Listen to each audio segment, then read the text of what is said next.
to another episode of the How to CEO Show. This is Series 2. Welcome. I'm your host, Murray Newlands. In this show, we're going to be looking at the coronavirus and what does this mean for Silicon Valley? Is this the end of Silicon Valley? So welcome back to Series 2. I've taken a few months off. I have a little kid, a 3-year-old, and I've been focusing on her and teaching her to read. And now she's happily reading small little books. We've had a great time together. She's still learning lots. I'm still looking after her much of the day.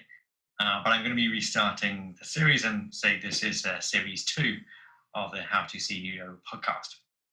When you decided to become a CEO, the world changed.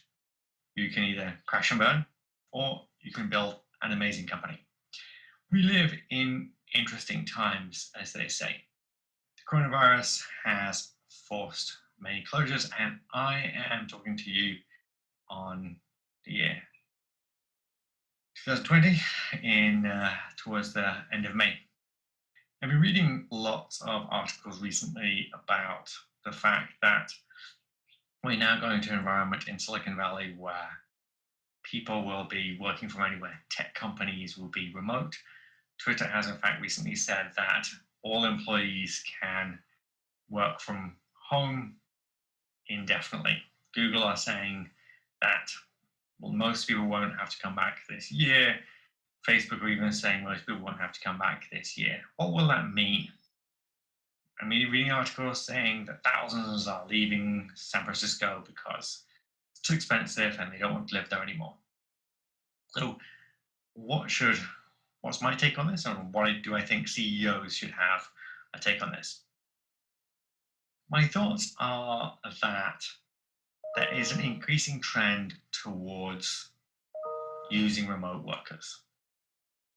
Tech companies, previously, a lot of the value was in having this amazing pool of talent, in bringing this amazing pool of talent together.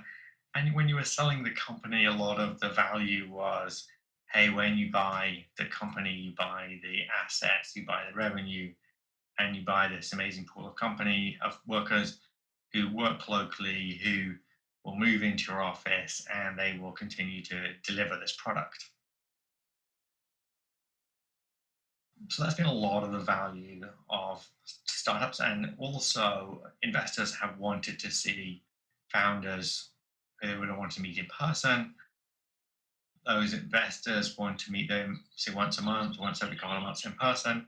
They don't want to travel around the world. They wanted to get to know them personally. And when things go wrong, they need to go to speak to them one-on-one.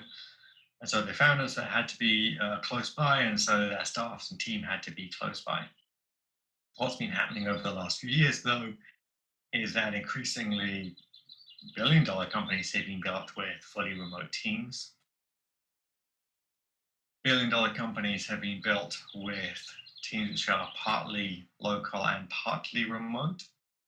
And I think that while this remote company trend was growing, the virus has shown that so many of us can work productively at home, so much can be delivered, so much can be built.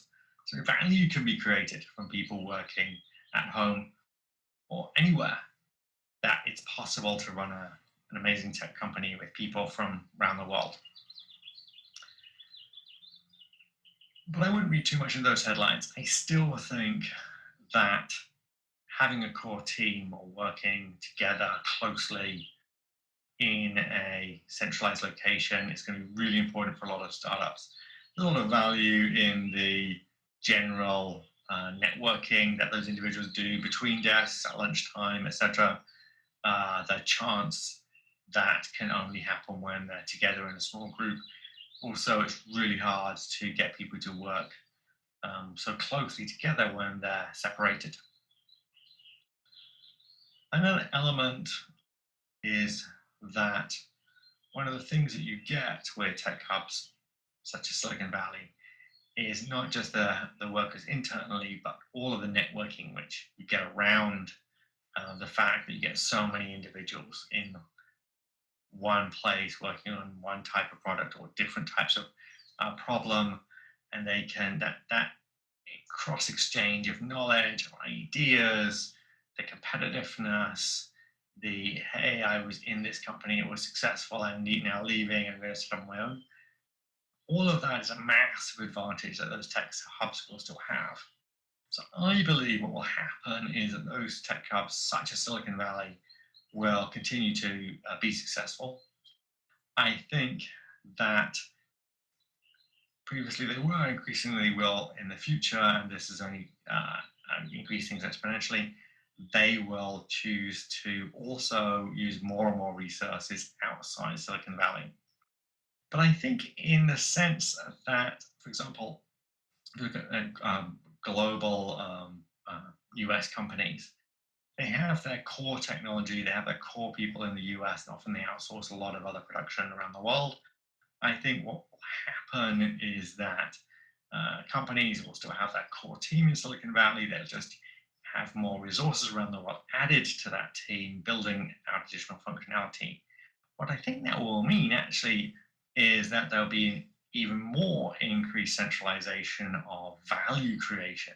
The value creation, the ownership of the company will still happen in Silicon Valley and other tech hubs. It's just that there will be more resources utilized from around the world, but that value creation will probably stay within those tech hubs. So in fact, those tech hubs, such as Silicon Valley, will be more valuable. There may, however, be other consequences to companies being able to go remote. So, for example, Twitter, which said that its employees could now work indefinitely from home, has a large office building in downtown San Francisco. And that was obviously very expensive. It also placed them in downtown San Francisco, which meant that they were subject to a city tax, which they were very unhappy about. And what I do think this new approach of having more remote workers might enable companies to do is be more flexible as to where the headquarters are. They might say, hey, well, if there's only, we can have 1,000 workers working from home, but if we only have 100 or 200 people who actually have to come into the main office, well, that main office could be in a different location. It could be outside of San Francisco downtown, for example. They could move it to further down the peninsula and avoid that city tax. They could easily move it to Austin, for example, Texas, and have different state taxes. And so also that might enable those companies to move around among tech hubs and shop for what are the best deals. So I think that could, because also moving, a company like Twitter could easily move 200 people from one location to another. So I think it's going to lead to a lot more flexibility with those big companies being able to move and decide where exactly they want to be as they grow. The real thing, though, is that one of the other huge advantages of having a company in Silicon Valley is who are the buyers, and where is exit going to be, and how do you get to know your buyers well if you want to have an exit. Most companies, let's face it, do not IPO. Most companies get bought. If you want to be bought by one of those large tech companies, you're generally much better off to be in one of the tech hubs, such as Silicon Valley, so that you can get to know your potential acquirers, know what they want, get to know the people in the teams who are likely to be buying you, be seen by them, network with them, and be bought by them. So from an exit perspective, it's generally still better to be in a tech hub such as Silicon Valley. I'm Murray Newlands, and you're listening to Season 2 of the How to CEO podcast. Thank you for subscribing, and I'll see you next time.